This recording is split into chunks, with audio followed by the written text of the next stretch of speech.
Halloween, forme contractée de l'ancien anglais All Hallows Eve, la veille de tous les saints. Je n'aime pas particulièrement cette fête car elle ne signifie rien pour moi, comme Pâques ou 14 juillet, quoi. J'entends déjà certains me dire non, mais c'est Samhain en fait, c'est une fête païenne qui remonte à l'époque des Celtes. Genre, t'es une grosse quiche inculte qui est vraiment déconnectée des traditions anciennes. Eh bien, Samhain, Samhain, Samhain, appelez-le comme vous voulez, ou Halloween, moi, je n'ai jamais fêté tout ça. Cependant, cette année, pour faire plaisir à mes enfants, nous avons creusé des potirons microscopiques à 3,50 € pièce. Quand on sait que ça pousse sur les tas de fumier. Ils ont eu le droit d'aller faire les témoins de Jéhovah des bonbons sous une bonne pluie bretonne. Et nous avons regardé Entretien avec un vampire. Oui, le film de 94 avec Tom Cruise et Brad Pitt. Je n'étais pas chaude pour un film gore du style Massacre à la tronçonneuse ou d'épouvante comme La colline à des yeux. Et encore moins pour un film de possédé que je refuse catégoriquement de regarder. Entretien avec un vampire, c'est classé en fantastique.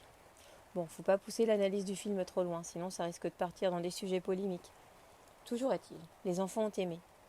La télévision est maintenant éteinte. Et comme les vampires, c'est là, increvable, 15 ans qu'on l'a.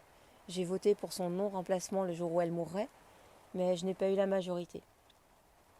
Bref, maintenant que la télé est éteinte, j'ai du temps pour réfléchir aux vampires. Et je vais vous dire un secret. J'en connais. Ouais, et vous en connaissez aussi. Mais ces vampires-là, ils ne viennent pas aspirer notre sang, ils viennent nous pomper notre énergie. De façon directe ou de façon plus insidieuse. Par exemple, c'est le mec qui vient te raconter ses malheurs et qui essaye de bouffer ton temps de cerveau disponible parce qu'il a repéré ton côté Mère Teresa. C'est la maman qui pense systématiquement à toi quand elle a besoin de faire garder ses gosses parce que tu as eu la gentillesse de dire oui une fois. C'est la personne qui te culpabilise avec ses problèmes que toi tu n'as pas, des fois que tu n'aurais pas compris que la vie est injuste. C'est l'enfant qui te tanne encore et encore et encore pour obtenir ce qu'il veut. C'est l'époux ou l'épouse qui est toujours plus fatigué, plus malade, plus affamé que toi. C'est le garagiste qui change les pneus de devant alors qu'il fallait changer les pneus de derrière. Des vampires énergétiques, il y en a partout. Vous pouvez remiser le crucifix et garder les gousses d'ail pour la salade, ça ne suffira pas à vous protéger de ces vampires-là. Comment faire alors? Vous croyez que je vais vous donner la solution là, comme ça?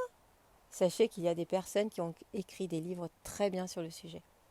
Pour ma part, j'apprends déjà à les repérer, ce qui est une belle étape.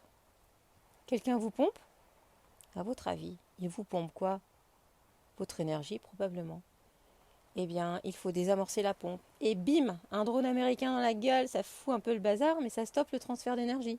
Ça, c'est pour les gens que vous n'estimez pas trop. Pour ceux que vous aimez bien, il faut être un peu plus délicat. Il faut qu'ils apprennent à s'autosuffire en énergie, pour qu'ils ne viennent plus taxer la vôtre. Long chemin que tout le monde n'a pas envie d'entreprendre. Pourquoi on ne leur explique pas ça à l'école, à nos enfants, comment l'humain fonctionne? Une dernière chose quand même, à laquelle il est bon de réfléchir. Nous, notre énergie, d'où vient-elle? De la nature, des animaux, du calme, de la méditation, de la prière, de notre seule force intérieure qui se régénère, ou bien vient-elle de nos pères que nous allons ponctionner? Je vous laisse réfléchir à cette question.